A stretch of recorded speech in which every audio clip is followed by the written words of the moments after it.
하나 되어 주님의 뜻을 이루어 갑시다.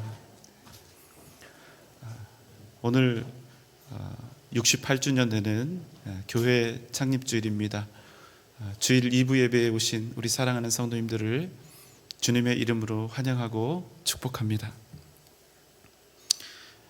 6.25 직후 전쟁의 폐허와 가난 앞에 무릎 꿇지 않았던 한 사람이 있었습니다. 우리 전주 영생교회와 전주대학교, 전주비전대학교, 전주영생고등학교, 전주 사대부고를 설립하신 고 강홍모 목사님입니다. 온 나라가 절망과 낙심에 빠져있던 그때 오히려 민족의 동량, 복음의 나팔소를 길러내기 위한 그 위대한 발걸음을 새롭게 시작하신 분입니다. 이제 우리가 3부 예배 때 장학금을 전달하게 될 텐데요, 우리 장학금의 이름은 소리 인재 양성 장학금입니다. 앞에 소리라고 되어 있는데 이 소리는 고 강홍모 목사님의 호입니다.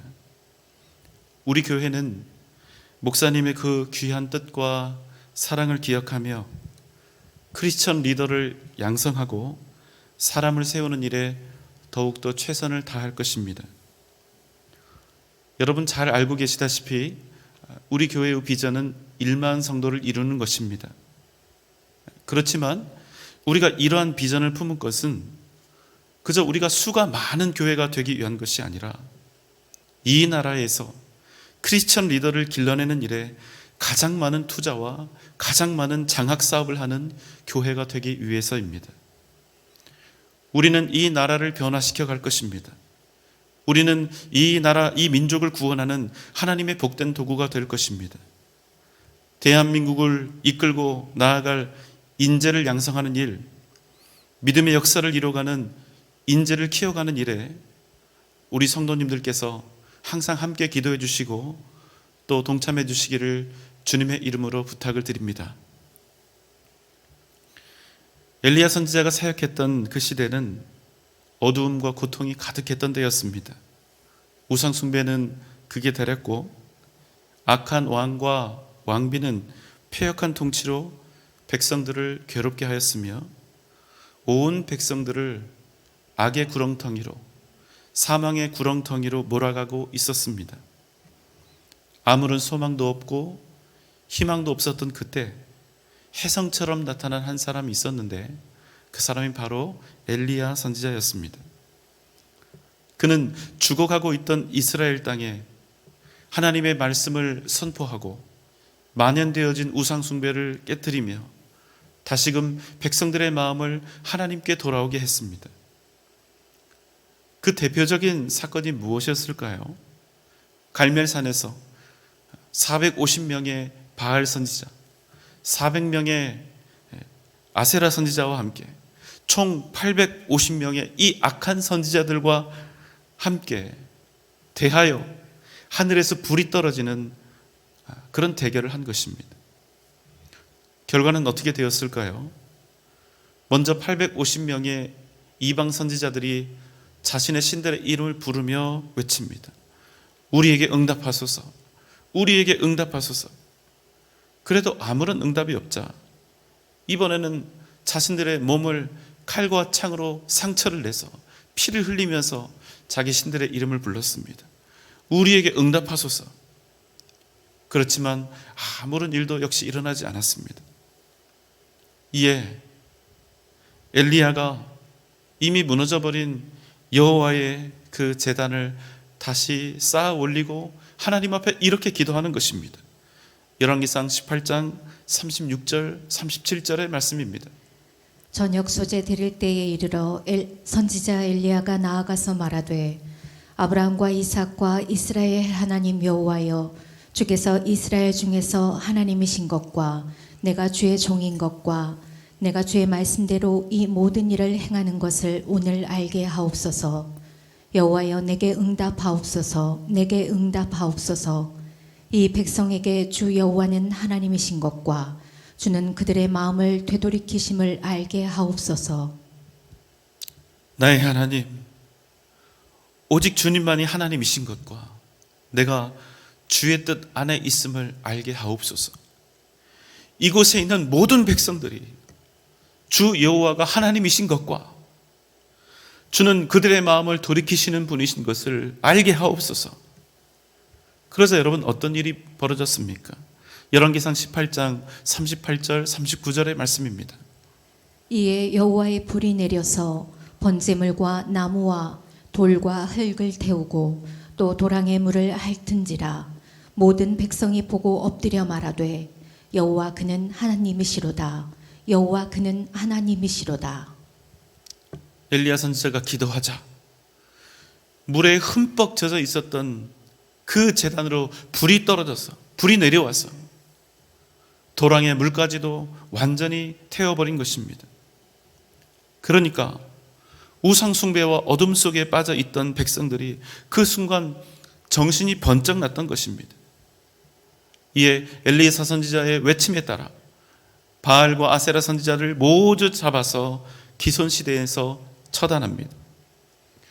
하나님이 아니시면 도저히 일어날 수 없는 놀라운 기적과 능력이 엘리야 선지자를 통해서 나타났던 것입니다. 이 일로 죄악에 빠져 있던 이스라엘 백성들이 비로소 하나님 앞에 돌아오게 되었습니다.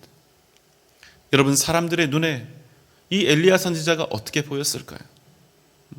진정한 하나님의 선지자요, 능력이 많은 선지자요, 기적의 선지자로 그가 우뚝 사람들 가운데 서게 된 것입니다. 이 점에 대해서는 그 누구도 이견이 없습니다. 하지만 기적은 이것이 다가 아니었습니다. 당시 이스라엘 땅에는 무려 3년이 넘도록 비가 전혀 오지 않았습니다. 이 때문에 모든 것들이 다 말라 죽었던 형편입니다. 그런데 엘리야가 그 땅에 다시 비가 내리게 한 것입니다. 그뿐이 아닙니다. 마차를 타고 달려갔던 아합 왕보다 먼저 목적지인 이스라엘에 달려서 도착하는 놀라운 능력을 보인 것입니다. 아합이 엘리야를 통해서 본 하나님의 능력은 몇 마디 말로는 표현할 수 없을 정도로 위대했습니다. 이내 아합 왕은 자신의 아내 이세벨에게 지금까지 자신이 보았던 엘리야에 관한 모든 일들에 대해서 직접 고합니다. 850대 1의 싸움에서 엘리야가 이겼고 그가 긴 가뭄에 비를 내리게 했으며 마차를 탄 자신보다 훨씬 더 먼저 달려왔다는 사실. 그럼 여러분, 이 말을 들은 이세벨의 반응은 어떠해야 합니까? 죄인이 하나님 앞에 섰을 때, 죄인이 하나님이 정말로 살아계신다는 사실을 알게 되면 그가 그토록 핍박하고 괴롭혔던 엘리야가 진짜 하나님의 선지자였고 그가 그런 위대한 능력의 사람임을 알게 되었다면 여러분, 어떤 반응이 나와야 정당합니까? 마땅합니까? 이러한 소식들을 지금 전해 들은 것만으로도 두려워서 견딜 수가 없어야 하는 것이죠. 그것이 정상입니다. 왜 그렇습니까? 이제 자신이 받을 것은 하나님의 지엄한 심판을 받는 그 일밖에 없다는 것을 누구나 직감할 것이기 때문입니다. 그런데 여러분, 이 악녀 이세벨은 지금까지 엘리야가 일으켰던 그 어떤 기적보다 우리를 더 놀랍고 당혹스럽게 하는 것입니다. 열왕기상 19장 1절 2절 말씀입니다. 아합이 엘리야가 행한 모든 일과 그가 어떻게 모든 선지자를 칼로 죽였는지를 이세벨에게 말하니 이세벨이 사신을 엘리야에게 보내어 이르되 내가 내일 이맘때에는 반드시 내 생명을 저 사람들 중 한 사람의 생명과 같게 하리라. 그렇게 하지 아니하면 신들이 내게 벌 위에 벌을 내림이 마땅하니라 한지라.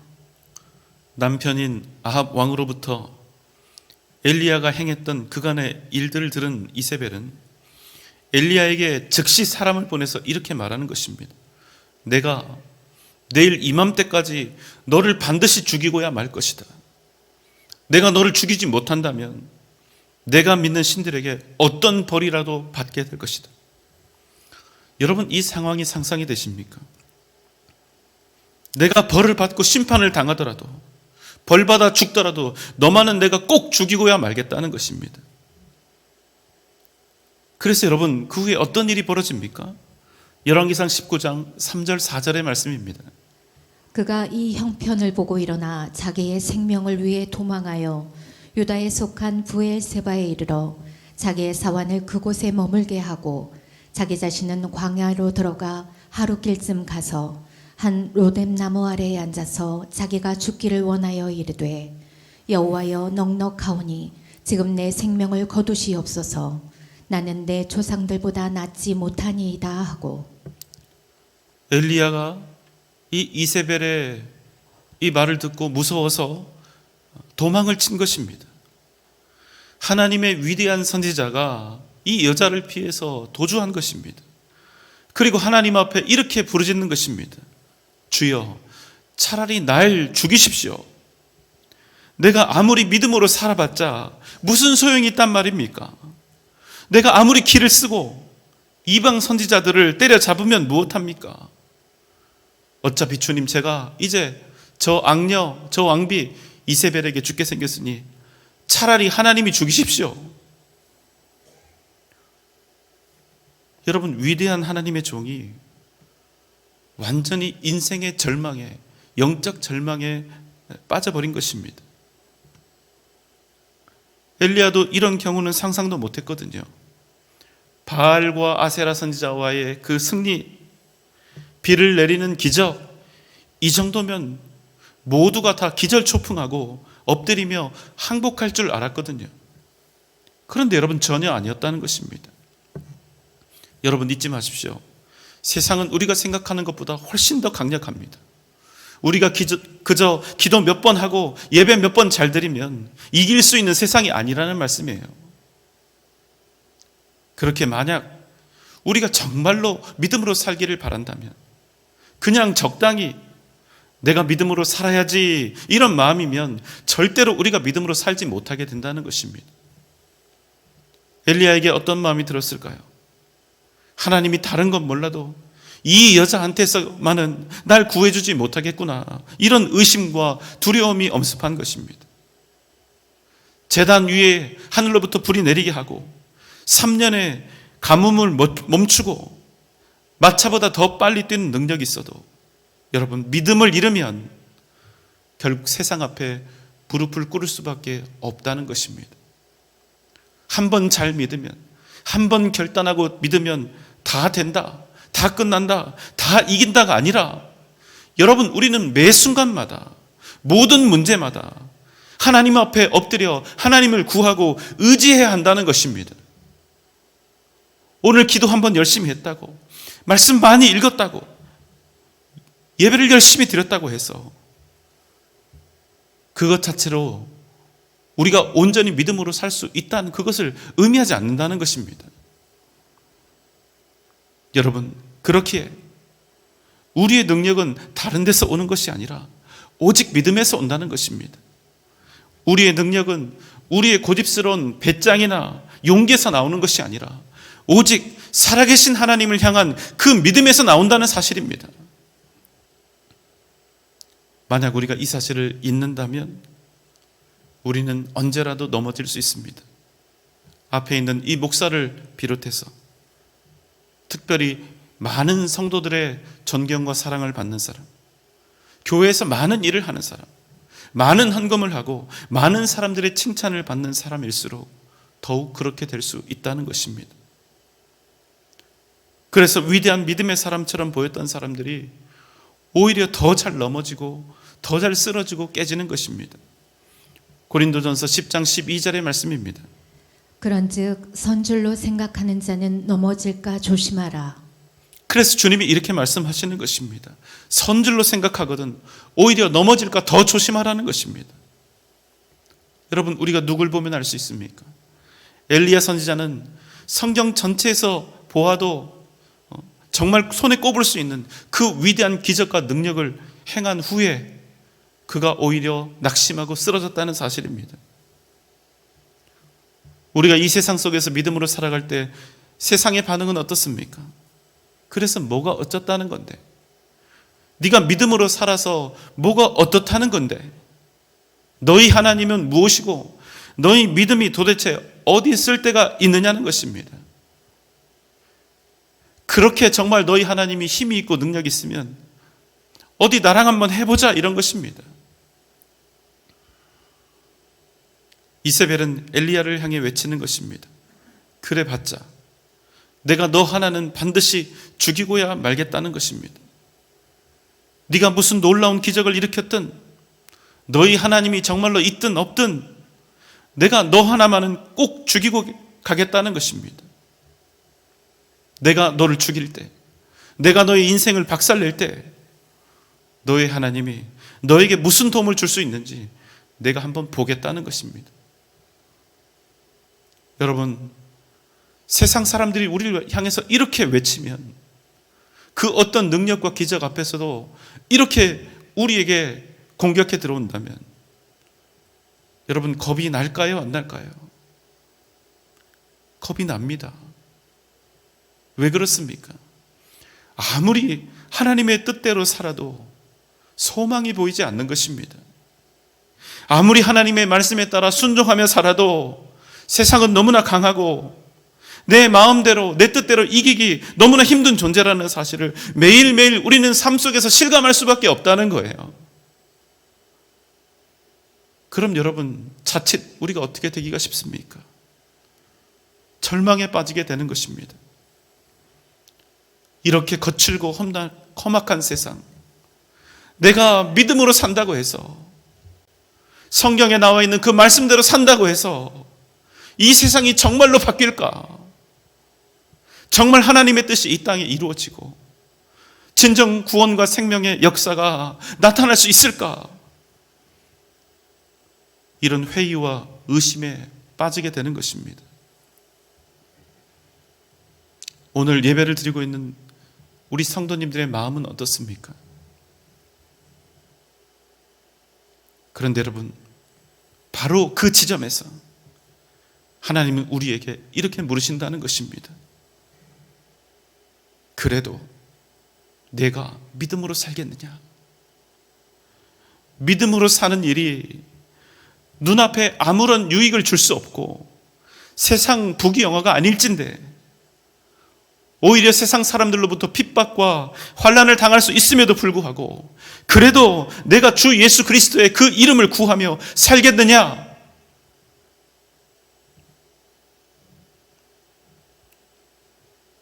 때때로 우리가 살아가는 세상 녹록지가 않습니다. 우리가 인생에서 만나는 상황들은 하나님이 나를 버리셨을까? 하나님이 어디에 계시지? 하는 그런 마음이 들을 수 있습니다. 오늘 우리가 만나고 있는 로마서의 이 말씀의 배경이 그렇습니다. 로마서 11장 1절로 3절의 말씀입니다. 그러므로 내가 말하노니 하나님이 자기 백성을 버리셨느냐? 그럴 수 없느니라. 나도 이스라엘인이요 아브라함의 씨에서 난 자요 베냐민 지파라. 하나님이 그 미리 아신 자기 백성을 버리지 아니하셨나니 너희가 성경이 엘리야를 가리켜 말한 것을 알지 못하느냐? 그가 이스라엘을 하나님께 고발하되 주여 그들이 주의 선지자들을 죽였으며 주의 제단들을 헐어버렸고 나만 남았는데 내 목숨도 찼나이다 하니. 그러나 로마서의 말씀은 우리에게 이렇게 선언합니다. 하나님이 자기 백성을 버리시겠느냐? 하나님께서 자기 자식들을 버리시겠느냐? 그럴 수 없느니라. 그리고 오늘 로마서의 말씀은 그 엄청난 기적을 행하고도 이세벨을 통해서, 이세벨을 피해서 도망쳤던 엘리야의 이야기를 우리에게 들려주는 것입니다. 주여, 그들이 결국 주님의 선지자들을 다 죽였고 주의 제단들을 다 헐어버렸습니다. 주님, 여기를 보십시오. 내가 주님을 위해서 유별난 열심을 내었건만 이제 나만 남았습니다. 그런데 이제 그들이 나도 잡아서 죽이려 합니다. 주님, 나더러 어떻게 살란 말입니까? 이에 하나님께서 답하셨습니다. 로마서 11장 4절의 말씀입니다. 그에게 하신 대답이 무엇이냐? 내가 나를 위하여 바알에게 무릎을 꿇지 아니한 사람 7,000명을 남겨두었다 하셨으니. 엘리야야, 아니다. 너는 혼자가 아니다. 내가 나를 위해서, 그리고 너를 위해서 바알에게 또 세상에 무릎 꿇지 아니한 믿음의 사람 7,000명을 남겨두었다 하신 것입니다. 엘리야야, 다들 그렇게 세상과 타협하고 세상 눈치 보고 그 땅의 유익을 탐하며 사는 것 같지만 결코 그렇지 않다는 것입니다. 그 모든 상황에도 불구하고 주님을 생명처럼 사랑하고 마음과 뜻을 다하여 주님을 섬겨 따르는 주님의 사람들이 이 땅에 남겨져 있다는 것입니다. 지금도 여전히 우리의 곁에는 은혜로 택하심을 따라 남겨진 주님의 사람들이 많이 있다는 것입니다. 그러니까 혼자라고, 외롭다고, 나만 남겨졌다고 주눅들거나 낙심하거나 두려워하지 말고 절망하지 말고 다시 믿음으로 굳세게 일어서라는 것입니다. 사랑하는 여러분, 은혜는요, 우리가 보통 은혜 받았다 이런 표현을 하는데 은혜는 그저 받고 끝나는 것이 아닙니다. 은혜는 그 자체로 능력이고 권능이고 역사라는 사실입니다. 하나님의 은혜가 있는 그곳에, 하나님의 은혜가 나타나고 있는 그곳에, 하나님의 은혜가 인도하는 그 길을 따라 걸어가면 반드시 우리는 하나님의 능력과 기적을 경험할 수 있기 때문입니다. 여러분, 엘리야는 혼자 존재하지 않았습니다. 엘리야 선지자가 다시 힘을 얻고 마음을 다해 사명을 감당할 수 있었던 것은 하나님께서 그를 위해 남겨두신 7,000명의 동역자가 있었기 때문입니다. 엘리야야, 홀로 믿음의 길을 걸어가는 것 같아서 많이 힘들지, 정말로 고달프고 어렵지. 하지만 기억하거라, 너와 같은 이들이 7,000명이나 있다. 비록 많은 시련과 역경을 만나고 있음에도 불구하고 각자의 삶 속에서 너처럼 믿음으로 하나님의 뜻을 이루어가고 있는 7,000명의 동역자가 있다. 사랑하는 여러분, 기억하십시오. 우리가 하나님의 뜻을 따라 믿음의 길을 걸어가고 있을 때, 수많은 사람들로부터 손가락질과 조소를 당할 때 우리와 함께 걸어가고 있는 수많은 믿음의 동지들이 있다는 사실을 잊지 마시기 바랍니다. 전도서 4장 12절의 말씀입니다. 한 사람이면 패하겠거니와 두 사람이면 맞설 수 있나니 세 겹줄은 쉽게 끊어지지 아니하느니라. 우리 모두는 연약한 사람들입니다. 우리 중에 그 누구도 100점짜리 인생은 없습니다. 앞에 서 있는 목사도 50점짜리밖에 안 됩니다. 그러나 여러분이 저의 진실한 동역자가 되어주시면 저는 100점짜리 목사가 되어서 주님께서 맡겨주신 사명을 잘 감당할 수 있습니다. 우리 모두가 서로에게 세 겹줄이 되고 하나님이 내게 남겨주신 7,000명이 되어서 함께 더불어 주님의 교회를 이루어 간다면 우리는 이전보다 더 크고 놀라운 일들을 하나님의 은혜 가운데 해낼 수 있을 것입니다. 우리 교회는 어두운 시대에 하나님께서 이 나라, 이 민족에 남겨두신 의롭고 선한 7,000명의 성도들이 되어야 합니다. 그럼에도 불구하고 오직 믿음으로 세상을 밝히는 횃불이 되어야 합니다. 예배를 생명처럼 여기는 교회, 기도로 승리하는 교회, 전도로 부흥하는 교회가 되어서 이 나라, 이 민족을 살리고 구원하는 귀한 사명을 함께 감당하는 귀한 교회가 될 수 있기를 소망합니다. 한 마음 한 뜻으로 하나가 되어서 주님의 이 뜻을 이루어가는 복된 우리 성도들 되시기를 주님의 이름으로 축원합니다.